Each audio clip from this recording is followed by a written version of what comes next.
Uncle, என் பேர் உத்தமன் பிரதீப். நிக்கிதா சொல்லியிருப்பா. உங்க வீட்டில் ஓகேவா? எங்க வீட்டில் ஈஸி தான். அதெல்லாம் ஓகே தான். நீ பயப்படுற சரி, உன் ஆள் ஏன்டா பயப்படுறா?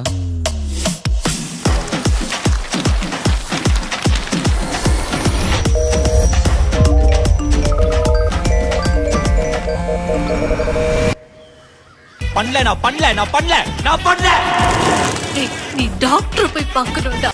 சில விஷயம்லாம் ஒரு தடவை போச்சுன்னா